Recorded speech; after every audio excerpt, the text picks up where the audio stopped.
The crystalline spires of Draconis Prime gleamed under the twin suns, their surfaces reflecting the magnificent forms of dragons soaring through the perpetual twilight. Prince Zephyr pressed his scaled snout against the cold window of his tower prison, watching his siblings dance through the air with effortless grace. Their wings caught the light like stained glass, powerful and beautiful, while his own withered appendages barely managed to lift his frail body from his bed. The dragon prince had been born cursed, his people whispered. Where other dragonlings emerged from their shells with lustrous scales and mighty wings, Zephyr had crawled forth pale and weak, his scales dull as old pewter, his wings transparent and fragile as autumn leaves. The royal physicians had pronounced him defective, a genetic anomaly that brought shame to the ancient bloodline of the Flame Emperors. "Another human ship approaches the outer rim," announced Chancellor Mordicus, his deep voice rumbling through the tower chamber. The ancient dragon's eyes held no warmth as they regarded the prince. "Your father wishes to discuss the matter of succession before they arrive." Zephyr's heart sank. He knew what this meant. Emperor Pyrrhus had been growing increasingly impatient with his eldest son's condition. The arrival of human delegates always brought tension to the court, as the Galactic Dragon Empire struggled to maintain its superiority over the rapidly expanding human territories. A weak heir was seen as a liability, especially when dealing with the unpredictable human species. "Tell my father I will see him at the evening court," Zephyr replied, his voice barely above a whisper. Speaking for too long exhausted him, another sign of his shameful weakness. Chancellor Mordicus snorted, a small puff of smoke escaping his nostrils. "The Emperor expects you immediately, Prince. The human delegation arrives within the hour, and decisions must be made about your future." The words hung in the air like a death sentence. Zephyr had always known this day would come.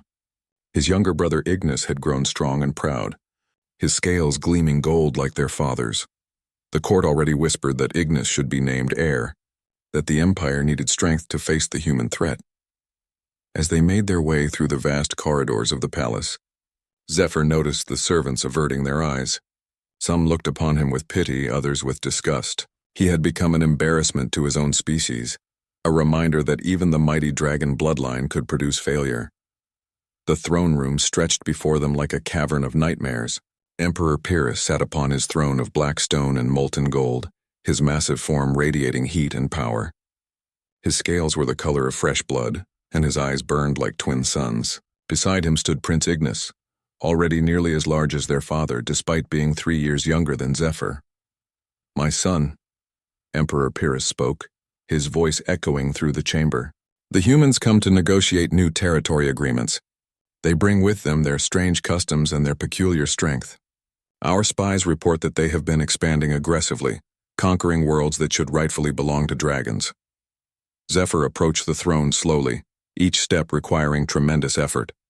His legs trembled beneath him, and he fought to keep from collapsing before his father's terrible gaze. "I have made a decision," the Emperor continued. "The Empire cannot afford to appear weak before these humans. Ignis will be named as my heir, and you?" He paused, his expression hardening. "You will be sent to the outer wastes. Perhaps exile will either cure you of your weakness or end your suffering entirely." The words hit Zephyr like physical blows. The outer wastes were barren moons on the edge of dragon territory, places where criminals and outcasts were sent to die slowly. No dragon had ever survived more than a few months in those desolate places. "Father, please," Zephyr began, but Pyrrhus raised a massive claw for silence. "The decision is final. You leave tonight before the humans arrive. I will not have them see what the royal bloodline has produced." The Emperor's voice held no emotion, as if he were discussing the weather rather than condemning his own son to death. Prince Ignis stepped forward, his golden scales gleaming in the throne room's firelight. "Brother, perhaps if you had tried harder to overcome your condition, this would not be necessary." His voice carried false sympathy, but Zephyr could see the satisfaction in his younger brother's eyes. As guards approached to escort him away, Zephyr felt something break inside his chest. Not physically, though his body was certainly fragile enough, but something deeper. The last hope he had carried that his family might accept him despite his weakness finally died.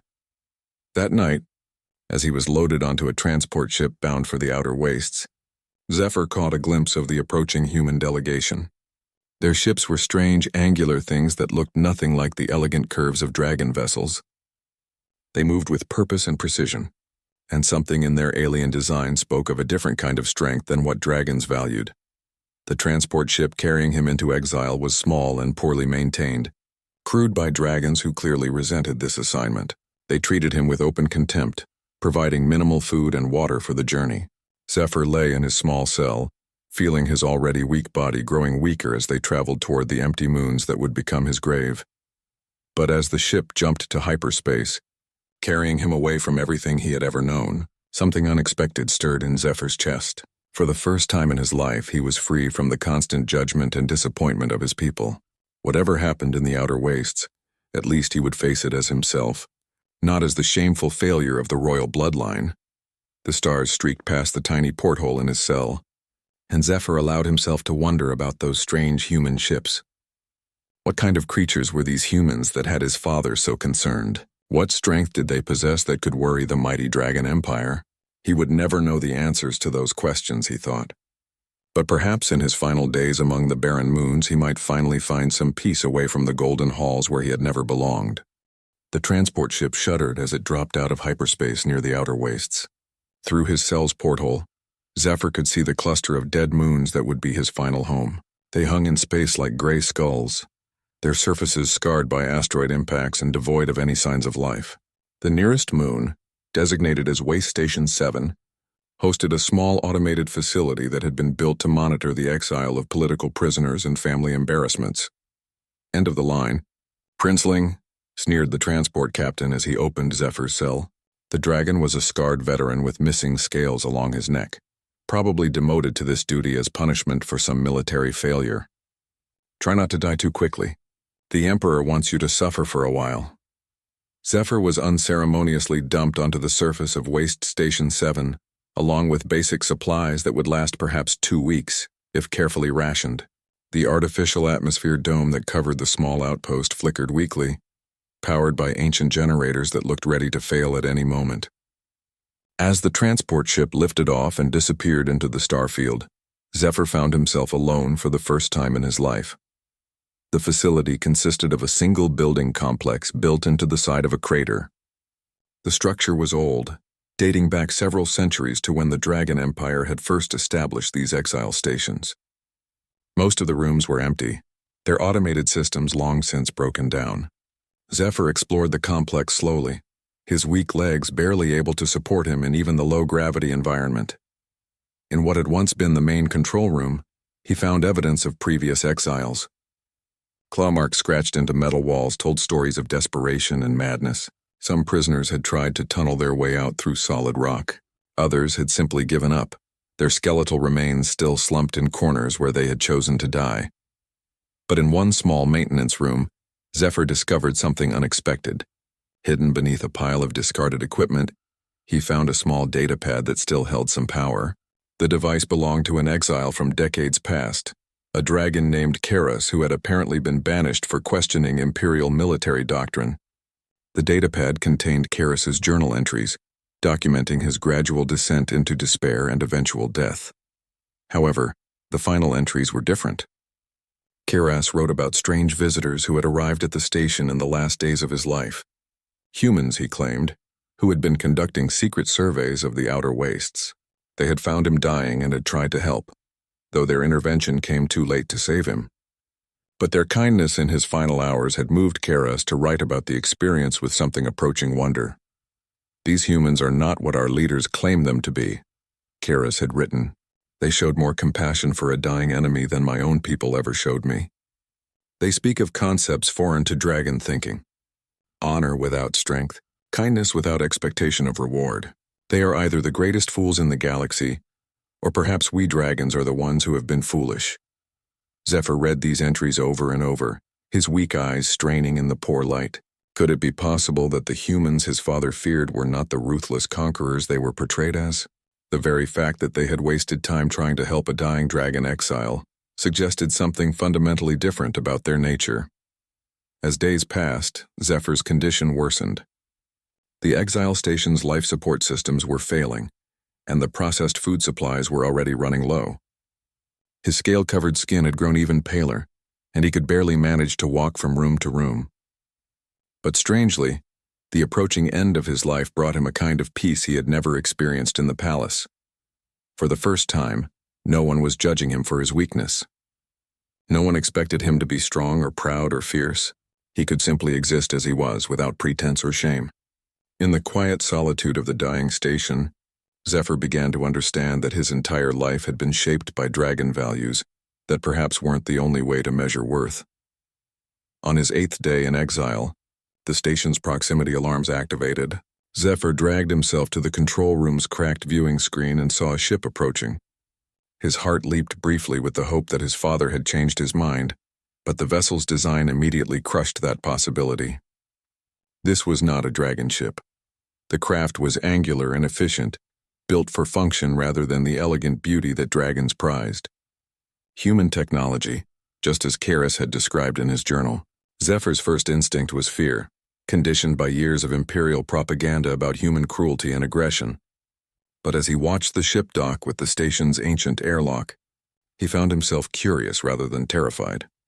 The airlock cycled through its sequence, and Zephyr heard the heavy footsteps of someone in an environmental suit moving through the station corridors. He remained in the control room, too weak to flee even if he had wanted to. The footsteps approached steadily and finally stopped outside the control room door. "Hello?" called a voice, muffled by the environmental suit but clearly human. "Is someone in there?" Our scanners detected a life sign. Zephyr tried to respond but found that his voice had failed him completely. The door slid open with a grinding of ancient mechanisms, and a figure in a bulky white suit stepped into the room. Through the transparent faceplate, Zephyr could see features unlike any he had ever encountered. The human face was smooth and soft, with strange blue eyes that widened in surprise upon seeing him. "My God," the human said, quickly checking readings on a device attached to his suit. "You're barely alive. What are you doing out here?" The human approached cautiously, hands raised in a gesture that seemed meant to show he carried no weapons. Up close, Zephyr could see that this creature was much smaller than a dragon, with none of the natural armor or claws that made his people formidable. Yet there was something in the human's posture and expression that spoke of strength of a different kind. "Easy there, friend," the human continued, his voice gentle despite the mechanical distortion of his suit's comm system. "I'm Thomas Chen, xenobiologist with the Human Survey Corps. We're conducting a routine survey of this system. You look like you need medical attention." Zephyr managed a weak nod, his eyes never leaving this strange alien face. The human's concern appeared genuine, which confused him greatly. According to everything he had been taught, humans were supposed to be cold and calculating, interested only in expanding their territory and eliminating potential threats. "I'm going to need to get you back to my ship," Thomas said, studying readings on his scanner. "Your vital signs are extremely weak. Don't worry. We'll figure out how to help you once we get you stabilized." As Thomas began to carefully lift Zephyr's frail form, the Dragon Prince felt tears gathering in his eyes. For the first time in his life, someone was trying to help him not because of duty or obligation, but simply because he needed help. The kindness of this alien stranger touched something deep in Zephyr's heart that he had never known existed. Thomas Chen's survey ship was unlike anything Zephyr had ever seen. Where dragon vessels were built for intimidation and grandeur, this human craft prioritized function and comfort. The medical bay was clean and efficient, filled with equipment whose purpose Zephyr could only guess at. As Thomas carefully transferred him to a medical bed, Zephyr marveled at the gentle way the human handled his fragile body. "Area, run a full biological scan on our guest," Thomas said to the ship's artificial intelligence. "Cross-reference with known dragon physiology and identify any immediate threats to life." A pleasant female voice responded from hidden speakers. "Scanning complete, Thomas. Subject appears to be suffering from severe malnutrition, respiratory distress, and what looks like a genetic condition affecting scale development and wing formation. Immediate intervention recommended to prevent organ failure." Zephyr listened to this clinical assessment of his condition with fascination. The human spoke of his problems as medical issues to be solved, not moral failings to be ashamed of. Thomas moved around the medical bay with practiced efficiency, preparing various treatments based on Area's recommendations. "The good news is that most of your problems seem to be nutritional and environmental," Thomas explained as he worked. Whatever's wrong with your genetics, we can probably manage the symptoms. The bad news is that you're in pretty rough shape. How long were you on that station without proper food? Zephyr tried to speak, but could only manage a weak croak. Thomas noticed his difficulty and brought over a device that looked like a small tablet. Here, you can type on this if talking is too hard. Aria will translate whatever language you use. Thomas helped position the device where Zephyr could reach it with his claws. With tremendous effort, Zephyr began to tap out letters on the device's surface. His message appeared on a screen in both dragon script and human English. 8 days. Exiled by my father. Expected to die here. Thomas's expression darkened as he read the translation. Exiled? For what crime? No crime. Born weak. Shame to royal family. Zephyr paused, gathering strength to continue typing. Dragons value only strength. I have none. That's barbaric, Thomas muttered, then seemed to catch himself. Sorry, I shouldn't judge your culture, but leaving someone to die because they're sick, that's not strength, that's cruelty. The human returned to his work, gently attaching various monitoring devices to Zephyr's scales. Each touch was careful and respectful, so different from the rough handling he had received from dragon physicians, who saw him as a disappointing specimen rather than a patient. What's your name? Thomas asked as he prepared an IV line. Zephyr, the dragon prince managed to whisper, his voice barely audible. Nice to meet you, Zephyr. Don't worry about talking right now. Save your strength. Thomas inserted the IV with practiced skill. This is going to deliver nutrients directly to your bloodstream. You should start feeling better in a few hours. As the IV began its work, Zephyr felt a warmth spreading through his body that he had never experienced before. Not the fierce heat of dragon flame, but something gentler and more nourishing. His breathing became easier, and the constant ache in his chest began to subside. Thomas, Aria's voice interrupted. I'm detecting an approaching dragon patrol ship. They'll be here within 6 hours. Thomas frowned, checking his instruments. Are we in violation of any territorial agreements? Negative. This system is classified as neutral space under the Draconis Accords. However, given that we have a dragon aboard who appears to be a refugee, the situation could become complicated. Zephyr's eyes widened in fear. If a dragon patrol found him with humans, both he and Thomas could be accused of espionage or worse. He struggled to reach the communication device, his claws tapping frantically. Danger. If they find me here, they will kill both of us. Must hide me or take me away. Thomas read the message and nodded grimly. Aria, can we leave the system before the patrol arrives? Our survey mission requires 12 more hours to complete. However, if we leave now, we could reach human space before the dragon ship intercepts us. But that would mean abandoning our research. Thomas mused, then looked at Zephyr with determination. No, that's not even a question. We're not leaving Zephyr to die. Plot a course for the nearest human medical facility. Zephyr stared at the human in amazement. Thomas was willing to abandon his mission, potentially face disciplinary action, and risk diplomatic complications, all to save someone he had just met. The concept was so foreign to dragon thinking that Zephyr wondered if he was hallucinating from his illness. As the ship began to move away from the outer wastes, Thomas continued his medical work. He explained each procedure as he performed it, treating Zephyr not as a specimen, but as an equal deserving of understanding and respect. The IV fluids were already making a remarkable difference, and for the first time in years, Zephyr felt truly alert and aware. Why are you helping me? Zephyr typed on the communication device. Your people and mine are enemies. Thomas paused in his work, considering the question. Are we enemies? I mean, our governments might have disagreements, but you and I have never done anything to hurt each other. You're sick and needed help. That's all that matters to me. Dragons would not help a dying human. Maybe not all dragons, Thomas replied. But I bet some would, just like not all humans would help a dying dragon. People are individuals, Zephyr. We're not defined entirely by our species or our governments. This concept challenged everything Zephyr had been taught about the fundamental differences between dragons and humans. In dragon society, individual identity was subordinate to species pride and family honor. The idea that personal choice and individual conscience could override tribal loyalty was revolutionary. "In human space, will I be safe?" Zephyr typed. "Safer than you were on that station," Thomas assured him. "And definitely safer than you'd be if that patrol ship found you. The Human Colonial Authority has strict policies about refugees. You'll be protected while we figure out what to do next." "What if I don't want to return to dragon space?" Thomas stopped working and looked directly at Zephyr. "Then you don't have to. That's your choice to make. Humans believe in something called free will, the right to choose your own path, even if others disagree with your choice." As the ship accelerated toward human space, Zephyr felt something he had never experienced before: hope for the future.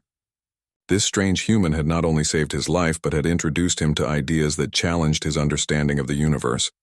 Perhaps there was a place in the galaxy for a weak dragon who didn't fit his people's expectations. The medical bays. Lights dimmed as the ship's night cycle began, but Zephyr remained awake watching Thomas work at a nearby console. The human had given him the greatest gift imaginable: the chance to discover who he might become when freed from the expectations of others. For the first time in his life, Prince Zephyr began to dream of a future that belonged to him alone. 3 weeks aboard Thomas's ship had transformed Zephyr in ways he never thought possible. The proper nutrition and medical care had strengthened his body considerably, though his scales remained pale and his wings fragile. More importantly, his daily conversations with Thomas had opened his mind to concepts that challenged everything he had believed about strength, worth, and the nature of civilization itself. They were approaching New Geneva Station, a major human research facility on the border between human and neutral space. Zephyr watched through the observation port as the massive station grew larger, its modular construction allowing it to expand organically as new research projects required additional space. Unlike the rigid hierarchical architecture of dragon structures, human buildings seemed to adapt and evolve based on need rather than ideology. "Nervous?" Thomas asked, joining him at the observation port. Zephyr had regained enough strength to speak, though his voice remained soft. "Terrified," he admitted. "What if your people see me as a threat? What if they decide to use me against my father's empire?" "The researchers at New Geneva aren't politicians or military strategists," Thomas explained. "They're scientists, doctors, and xenobiologists like me. Their first concern will be your health and well-being, not what advantages you might provide." As their ship docked with the station, Zephyr marveled at the casual efficiency of human space operations. Dragon docking procedures were elaborate ceremonies designed to display power and status. Humans simply got the job done with minimal fuss and maximum effectiveness. Dr. Sarah Okafor, the station's chief xenobiologist, met them at the airlock. She was a woman of middle years with kind eyes and graying hair, and her first words to Zephyr were, "How are you feeling?" "Thomas's reports suggest you've made remarkable progress. Not, 'What are you doing here?' or 'Why should we trust you?' but simply concern for his well-being." Zephyr was beginning to understand that this was not unusual human behavior, but rather representative of their fundamental approach to dealing with others. The medical evaluation that followed was unlike anything he had experienced in dragon facilities. Human doctors worked as a team, each specialist contributing their expertise while treating Zephyr with dignity and respect. They explained every procedure, asked for his consent before each intervention, and seemed genuinely interested in his comfort throughout the process. Dr. Marcus Webb, a geneticist, made the most significant discovery. "Your condition isn't actually a disease," he explained to Zephyr and Thomas in his laboratory. "It's an evolutionary variation. Your genetic structure shows adaptations that would be advantageous in low-gravity, low-oxygen environments. You're not defective, you're specialized." "What does that mean?" Zephyr asked, still struggling to process this information.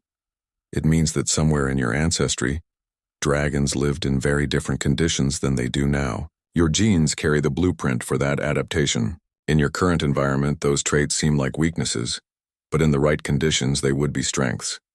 Thomas leaned forward, intrigued. "Are you saying there are environments where Zephyr would actually be physically superior to other dragons?" "Absolutely. Low-gravity worlds with thin atmospheres, for instance. His lighter bone structure and more efficient respiratory system would give him significant advantages. He's not a failed dragon, he's a dragon adapted for different conditions. This revelation shattered the last of Zephyr's internalized shame about his condition. He was not a failure or a genetic mistake. He was simply different, carrying traits that were valuable under different circumstances. The human scientist had given him something his own people never could, an understanding of his own worth. Over the following days, Zephyr explored New Geneva Station and began to understand human society from the inside. He attended lectures on xenobiology, participated in cultural exchange sessions, and slowly began to contribute his own knowledge about dragon physiology and society to the station's research projects. The humans he met treated him as an individual first and a dragon second. They were curious about his perspectives, interested in his experiences, and respectful of his choices. When he expressed interest in learning about human technology, they eagerly arranged tutorials. When he shared dragon poetry and philosophy, they listened with genuine appreciation. But it was during a conversation with Dr. Okafor that Zephyr experienced his most profound realization about the differences between human and dragon cultures. "I don't understand your people," he admitted to her one evening as they sat in the station's observation lounge. "You gain nothing by helping me. I cannot make you stronger or wealthier or more powerful. Yet you continue to treat me with kindness." Dr. Okafor smiled. "You're thinking about relationships in terms of power and advantage. Humans certainly aren't immune to those motivations, but they're not our only motivations. We also value things like curiosity, compassion, and the simple joy of making connections with other sentient beings. But how does that benefit you? Maybe it doesn't in the way dragons would understand benefit, but it makes our lives richer and more meaningful. Every new friendship, every moment of genuine connection, every opportunity to help someone in need adds something to our existence that can't be measured in traditional terms of power or wealth." Zephyr pondered this for a long moment. "My people would consider such thinking weakness, and yet, our weakness has allowed us to build alliances across dozens of species, establish peaceful colonies throughout the galaxy, and create technologies that improve life for billions of beings. Maybe strength isn't just about individual power. Maybe it's also about the connections we build and the communities we create." That night, alone in his quarters, Zephyr made a decision that would have been unthinkable when he was still a prince in his father's palace. He requested permission to send a message to the Dragon Empire, specifically to his father, Emperor Pyrrhus. The message was simple and direct. "I am alive and well among the humans. I have learned much about strength and weakness. If you wish to understand why humanity continues to thrive despite lacking our natural advantages, send an ambassador to New Geneva Station. I will arrange safe passage and productive discussions. Your supposedly weak son, Zephyr. Thomas found him in the communications center after the message had been sent. Are you sure about this? Your father might see this as betrayal rather than diplomacy." "Perhaps," Zephyr acknowledged, "but I have learned something important from my time here. True strength isn't just about individual power. It's about the wisdom to recognize when different approaches might be more effective than force. And if he sends warships instead of ambassadors," Zephyr's pale scales seemed to shimmer with newfound confidence. "Then he will prove that humans understand strength better than dragons do. But I don't think he'll make that choice. My father may be proud, but he's not foolish. The Empire's expansion has been checked by human resistance for decades. He needs to understand why." As they waited for a response from the Dragon Empire, Zephyr continued his education in human society and science. Each day brought new revelations about different ways of thinking about problems, relationships, and the nature of civilization itself. He was no longer the sickly prince who had been left to die in the outer wastes. Under human care and guidance, he had become something new, a bridge between two very different ways of understanding the universe. And for the first time in his life, he felt truly strong. The response from Emperor Pyrrhus arrived 2 months after Zephyr's message, delivered by a single dragon courier ship that approached New Geneva Station with weapons powered down and diplomatic flags displayed. The message itself was brief and formal, but it represented a seismic shift in dragon imperial policy. "Prince Zephyr," the message read, "your survival is unexpected. Your claims about human society require investigation. Chancellor Mordecus will arrive with a small diplomatic mission within 10 days. You will facilitate these discussions and ensure the safety of our representatives. Prove that your time among aliens has given you wisdom rather than weakness. Emperor Pyrrhus, Dr. Okafor called an emergency meeting of the station's senior staff. This is unprecedented, she told the assembled scientists and administrators. We're about to host the first official dragon diplomatic mission to a human facility. The implications for future human-dragon relations could be enormous. Thomas looked concerned. Are we equipped to handle dragon physiology? Their environmental needs are very different from ours. We've learned a great deal from studying Zephyr's biology, Dr. Webb interjected. We can modify one of the large research bays to accommodate their size and temperature requirements. The bigger challenge will be cultural. Zephyr had been quiet throughout the meeting, but now he spoke up. Chancellor Mordicus is not like my father. He's intelligent and pragmatic, but he's also deeply committed to dragon supremacist ideology. He will be looking for signs of human weakness or deception. If you treat him with the same casual friendliness you show me, he will interpret it as either fear or manipulation. So how should we approach him? Dr. Okafor asked, with respect but not deference. Show him your strength, but make it clear that you choose cooperation over domination. Most importantly, demonstrate that human weakness is actually a different kind of strength. Zephyr spent the next week working with the station staff to prepare for the Dragon delegation. He helped design the modified research bay, ensuring that the environmental controls would maintain the high temperature and low humidity that dragons preferred. He also coached the human representatives on dragon etiquette and cultural expectations. But perhaps most importantly, he worked on himself. The weeks of proper nutrition and medical care had continued to strengthen his body, and his daily exercises had improved his mobility considerably. He would never be as physically powerful as other dragons, but he was healthier and stronger than he had ever been in his life. When the Dragon delegation arrived, Zephyr was waiting in the modified research bay alongside Dr. Okafor, Thomas, and several other key station personnel. The airlock cycled, and Chancellor Mordicus entered with two younger dragons who were clearly military officers. Mordicus was an imposing figure, his dark green scales gleaming with health and his amber eyes sharp with intelligence. He was smaller than Emperor Pyrrhus, but still massive compared to the humans in the room. His gaze swept over the assembled humans before settling on Zephyr. Prince, Mordicus rumbled, his voice carrying the weight of imperial authority. You appear healthier than when you were exiled. The humans have excellent medical care, Zephyr replied, keeping his voice steady and respectful. They have taught me much about my condition and how to manage it effectively. Indeed. Mordicus's attention turned to Dr. Okafor. You are the leader of this facility? I'm Dr. Sarah Okafor, Chief Xenobiologist and Station Administrator, she replied with calm professionalism. Welcome to New Geneva Station, Chancellor. We're honored to host this historic meeting. History will judge whether this meeting has any significance, Mordicus said dismissively. I am here to understand how humans have corrupted a dragon prince and whether you pose a genuine threat to the Empire. Thomas stepped forward. With respect, Chancellor, Prince Zephyr wasn't corrupted. He was dying when I found him. We simply provided medical care and friendship. Any changes in his thinking are the result of his own choices and observations. Mordicus studied Thomas with obvious skepticism. You expect me to believe that you rescued a member of the imperial family out of simple altruism? What do you want in return for this kindness? Nothing, Dr. Okafor replied. Well, nothing except the opportunity to learn from each other. We're scientists, Chancellor. Knowledge and understanding are their own rewards. Preposterous, one of the military officers muttered. No one acts without seeking advantage. Zephyr saw an opportunity to demonstrate what he had learned. Colonel Ignis, may I ask you a question? The younger dragon looked surprised to be addressed directly, but nodded. When you were a dragonling, did your parents care for you when you were injured or sick? Of course.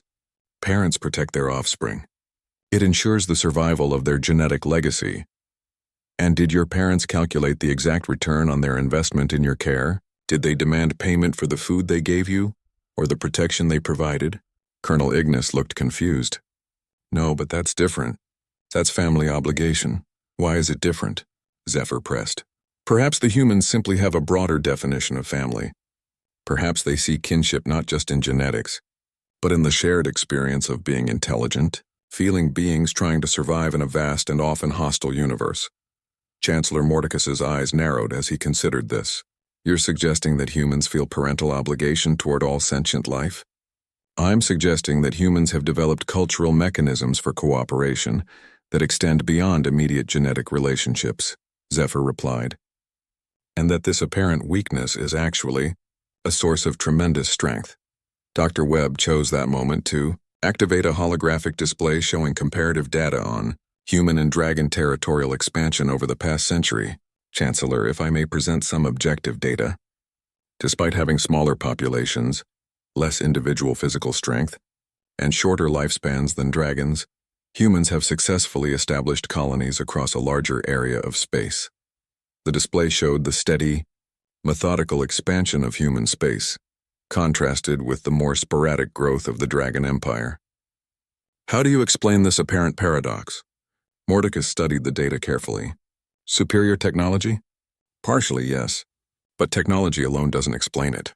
Humans excel at building alliances with other species, creating trade networks that benefit all participants, and establishing colonies that enhance the security and prosperity of their neighbors rather than threatening them. Thomas added, We've found that cooperation often produces better results than domination. When other species see humans as partners rather than conquerors, they're more willing to share resources, technology, and strategic intelligence. You're describing weakness, Colonel Ignis protested. Dependence on others for survival. I thought so too initially, Zephyr said, but I've learned that there's a difference between dependence and interdependence. Dragons see any reliance on others as weakness, because we believe strength comes only from individual power. Humans understand that collective strength can exceed the sum of its individual parts. Chancellor Mordecus was quiet for a long moment, his intelligent eyes moving from the data displays to the humans who had presented them. These are interesting theories, Prince, but theories are not proof. Can you demonstrate this supposed collective strength? Dr. Okafor smiled. Actually, yes. We'd like to show you our response to the Kepler crisis last year. Arya, please bring up the crisis response data. The holographic display shifted to show a detailed timeline of events during a major asteroid impact that had threatened a mixed colony of humans and several allied species. The data showed how human coordination protocols had mobilized resources from dozens of different worlds to mount a rescue operation that had saved over 2 million lives. This operation involved 17 different species, 43 separate governments, and coordination across more than 100 light-years of space, Dr. Okafor explained. It was completed in under 72 hours from initial impact to final evacuation. Chancellor Mordecus studied the data with growing amazement.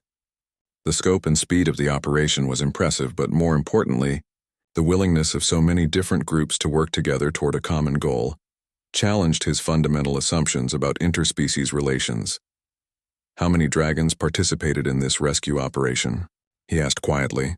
The uncomfortable silence that followed provided his answer.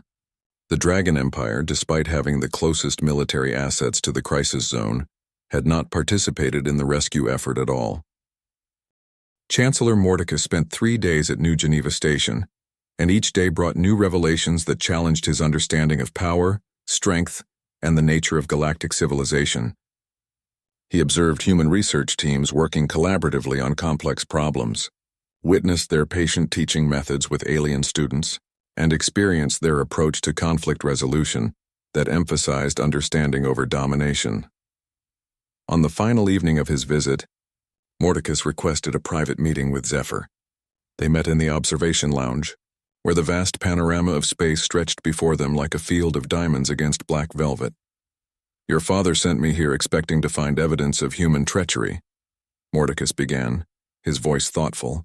He believed they had somehow weakened your mind or turned you against your own people through manipulation or threats. Zephyr settled his still fragile frame into a specially designed chair that accommodated his dragon physiology. And what did you find instead? I found something far more disturbing than treachery, Mordecus admitted. I found genuine strength that operates by completely different principles than our own. For centuries, we have believed that dragon superiority was self-evident. We are larger, stronger, more resilient than most species we encounter. We assumed this made us inherently better. But humans aren't trying to be better dragons, Zephyr observed. They're trying to be the best humans they can be. They've developed strengths that complement their limitations rather than trying to overcome them through brute force. Mordecus nodded slowly. Their cooperation protocols, their medical advances, their educational systems, their approach to diplomacy, they've created a form of civilization that generates collective power, far exceeding what any individual could achieve alone, and yet Father still sees them as a threat to be conquered or contained, because he doesn't understand that their strength comes from inclusion rather than exclusion, Mordecus replied. When humans encounter a species with useful capabilities, they find ways to work with them. When we encounter such a species, we conquer them or drive them away. We see diversity as a threat to purity rather than as a resource to be cultivated. Zephyr leaned forward, sensing that the Chancellor was approaching some crucial realization. What will you tell my father when you return? Mordecus was quiet for a long time, staring out at the stars. I will tell him the truth, that the Dragon Empire is falling behind because we have confused individual strength with collective power, that our traditions of dominance and hierarchy, while appropriate for our species' development, may not be the best tools for managing a complex galactic civilization. He won't want to hear that message. No, he won't. But he's also practical enough to recognize when current strategies aren't working. Human expansion continues despite our efforts to check it. Their alliances grow stronger while our tributary states grow restless. We can continue to rely on military intimidation, or we can learn from their example. You're suggesting that the Dragon Empire should adopt human methods? I'm suggesting that we should adapt human insights to our own nature, Mordecus clarified. We cannot become humans, nor should we try, but we can learn to see cooperation as a form of strength rather than weakness. We can learn to value the contributions of others without seeing them as threats to our own identity. The next morning, as the Dragon delegation prepared to depart, Dr. Okafor approached Zephyr with a question that would determine his future. The Chancellor has invited you to return with him to present your experiences to the Imperial Court, she said. But you also have the option to remain here, or to establish yourself anywhere in human space. The choice is entirely yours. Zephyr had been expecting this moment but hadn't anticipated how difficult the decision would be. His time among humans had transformed him completely, giving him knowledge, health, and most importantly, a sense of his own worth that he had never possessed as a dragon prince. Human space offered him safety, acceptance, and the opportunity to continue growing as an individual. But he also understood that his unique position as a bridge between two civilizations came with responsibilities. He was perhaps the only dragon who truly understood both cultures, and therefore the only one who could help facilitate the kind of cooperation that might benefit both species. What do you think I should do? He asked Thomas, who had become his closest friend among the humans. I think you should do what feels right to you, Thomas replied. But I also think you might be the key to preventing a war that could devastate both our peoples.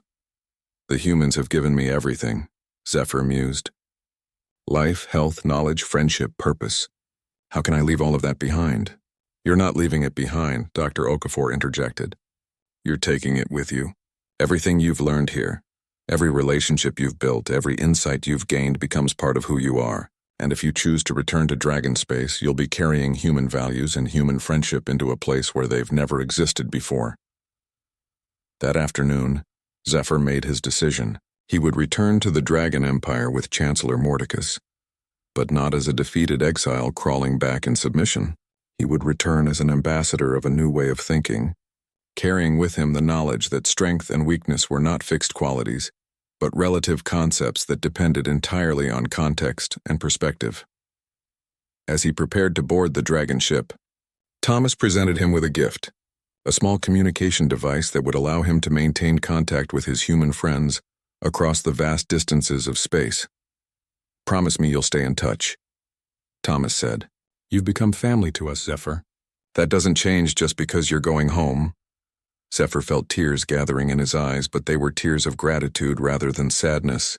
For the first time in his life, he understood what it meant to be loved unconditionally, and that love would give him strength for whatever challenges lay ahead. As the dragon ship departed New Geneva Station, Zephyr watched through the viewports until the human facility disappeared among the stars. He was returning to a world that had once rejected him, but he was no longer the weak, shameful prince who had been cast aside. He was a bridge between worlds, carrying within him the seeds of a new understanding that might transform both civilizations. Chancellor Mordecus found him in the ship's observation deck hours later. "Are you ready for what lies ahead? The Imperial Court will not welcome your new perspectives easily." "I'm ready," Zephyr replied with quiet confidence. "The humans taught me that true strength isn't about overpowering others. It's about understanding yourself and choosing to act according to your own values, rather than the expectations of others."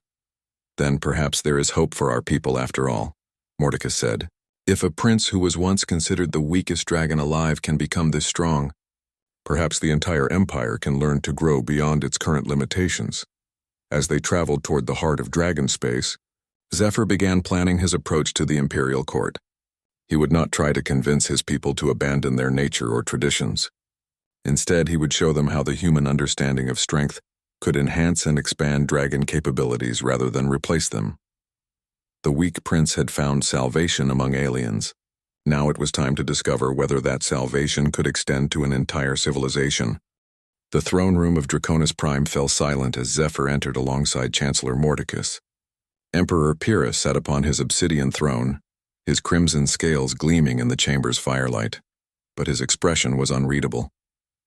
Prince Ignis stood at their father's right hand, his golden scales reflecting surprise and something that might have been respect as he observed his elder brother's transformed appearance. Zephyr was no longer the pale, weak creature who had been exiled months ago. While his scales remained lighter than those of other dragons and his wings would never carry him in the powerful flight his people prized, proper nutrition and medical care had given him a dignity and presence he had never possessed before. More importantly, his time among humans had given him confidence that radiated from every movement and word. "My son," Emperor Pyrrhus spoke, his voice echoing through the vast chamber. "Chancellor Mordecus has presented interesting reports about your time among the humans. You claim to have discovered new forms of strength?" "I have discovered that strength takes many forms, Father," Zephyr replied, his voice carrying clearly through the chamber despite its gentle tone. "And that some of what we have always considered weakness may actually represent different approaches to solving the challenges of existence." "Elaborate," the Emperor commanded, leaning forward on his throne. Zephyr had spent weeks preparing for this moment, working with Chancellor Mordecus to craft a presentation that would resonate with dragon values while introducing revolutionary new concepts. "Father, our empire faces challenges that traditional dragon strength cannot overcome. Human expansion continues despite our military superiority. Our tributary species grow restless under our rule. Our colonies struggle with resource shortages and technological limitations that we cannot solve through force alone." Prince Ignis stepped forward. "You speak of our challenges as if they were failures, brother. The Empire remains strong." "The Empire remains large," Zephyr corrected. "But size without adaptability is not strength. It is simply the illusion of strength that persists until circumstances change enough to reveal underlying weaknesses." "You dare suggest the Dragon Empire is weak?" snarled General Paraxis, one of the military commanders in attendance. "I suggest that the Dragon Empire is strong in some ways and weak in others," Zephyr replied calmly, "just as humans are strong in some ways and weak in others. The difference is that humans have learned to address their weaknesses through cooperation and innovation, while we have tried to overcome ours through domination and tradition." Emperor Pyrrhus raised a claw for silence. "Show us what you have learned, my son. Demonstrate this human strength you claim to understand." Zephyr activated a holographic projector he had brought from New Geneva Station. The device created a three-dimensional display showing the Kepler crisis that Chancellor Mordecus had witnessed during his visit. 1 year ago, an asteroid impact threatened to destroy a mixed-species colony of over 2 million beings, Zephyr began. The affected world was distant from major population centers, and the rescue window was less than 72 hours. Using traditional dragon approaches, such a rescue would have been impossible. Our protocols require clearance through multiple levels of hierarchy. Our ships operate independently without coordination protocols, and we do not maintain the communication networks necessary for rapid response across such distances. The holographic display showed the human response. Ships from dozens of different worlds converging on the crisis zone, coordinated evacuation procedures that efficiently processed millions of refugees, and temporary habitat construction that provided immediate relief while permanent resettlement was arranged. The humans saved every life, Zephyr continued. Not because any individual human was stronger than a dragon, but because their civilization has developed systems that amplify individual capabilities through cooperation. They turned what should have been a hopeless tragedy into a demonstration of collective strength that included 17 different species working toward a common goal. And what happened when our own forces arrived? Emperor Pyrrhus asked quietly. Our warships reached the system 4 days after the crisis had ended, Chancellor Mordecus replied. We offered the survivors passage to Dragon Space as tributary refugees. They politely declined as they had already been provided with everything they needed. The Emperor's expression darkened, but not with anger toward his son or his chancellor. Instead, Zephyr could see his father beginning to understand the implications of what he was hearing. You're telling me that human weakness allowed them to accomplish something our strength could not? I'm telling you that different situations require different approaches, Zephyr replied. In individual combat, a dragon will defeat a human every time. But in complex logistical operations requiring rapid coordination across vast distances, human systems are superior to ours. Neither approach is inherently better, but both have their appropriate applications. Prince Ignis had been studying the holographic data carefully. Brother, this cooperation you describe, how do they prevent conflicts of interest? How do they maintain order when so many different groups are involved? Through systems they call democratic consensus building and mutual benefit analysis, and Zephyr explained. Instead of imposing order through hierarchy, they create order through negotiated agreement. Each participant understands how cooperation benefits them personally, so they have incentives to make the system work effectively. That sounds like chaos, General Pyraxis objected. It looks like chaos to us because we're accustomed to order imposed from above, Chancellor Mordecus interjected. But I observed their coordination protocols in action. They achieve remarkable efficiency through voluntary cooperation, guided by shared goals. Emperor Pyrrhus was quiet for a long moment, his intelligent eyes moving from the holographic displays to his transformed son. Zephyr, do you believe the Dragon Empire should adopt human methods? I believe the Dragon Empire should learn from human methods and adapt them to our own nature, Zephyr replied carefully. We cannot become humans, nor should we try. But we can develop our own approaches to cooperation that enhance our existing strengths rather than replacing them. Give me a specific example. Zephyr had prepared for this question. Our tributary species are restless because they see themselves as conquered subjects rather than valued partners. What if we offered them the opportunity to contribute their unique capabilities to imperial projects in exchange for genuine autonomy and shared benefits? The crystalline builders of Vega could revolutionize our space habitat construction. The quantum navigators of Proxima could improve our hyperspace travel by orders of magnitude. The empathic healers of Altair could enhance our medical capabilities beyond anything we've achieved through force. You're suggesting we treat our subjects as equals? Prince Ignis asked, clearly struggling with the concept. I'm suggesting we treat them as partners in building something greater than any of us could achieve alone, Zephyr replied. Humans call it enlightened self-interest. We benefit not by diminishing others, but by helping them become the best versions of themselves. Emperor Pyrrhus stood from his throne, his massive form casting shadows across the chamber. Chancellor Mordecus, in your professional assessment, could such approaches benefit the Empire? Your Majesty, I believe Prince Zephyr has identified the key to human success, Mordecus replied formally. Their expansion continues not because they conquer more effectively than we do, but because other species choose to ally with them voluntarily. They have created a form of empire based on attraction rather than intimidation. And you believe dragons could learn to use such methods? I believe dragons could perfect such methods, Chancellor Mordecus said with a slight smile. We possess advantages humans lack. Our longevity allows us to think in longer timescales. Our physical capabilities command natural respect. Our intelligence enables us to understand complex systems. If we combine these advantages with human insights about cooperation, we could build something unprecedented in galactic history. Emperor Pyrrhus turned his attention back to his eldest son. Zephyr, you have clearly been transformed by your experiences. The question now is whether you can help transform the Empire itself. Are you prepared to take on that responsibility? Zephyr felt the weight of the moment, understanding that his answer would determine not only his own future, but potentially the future of countless civilizations throughout the galaxy. The weak prince who had been left to die in the outer wastes was gone forever, replaced by someone who understood that true strength came from the wisdom to choose the right approach for each situation. "Yes, Father," he replied with quiet confidence. "I am ready to serve the Empire by helping it become everything it has the potential to be." "Then let us begin," Emperor Pyrrhus declared. Chancellor Mordecus arranged for human diplomatic representatives to visit Draconis Prime. "Prince Zephyr, you will serve as our liaison and cultural interpreter. Prince Ignis, you will observe and learn these new approaches alongside your brother."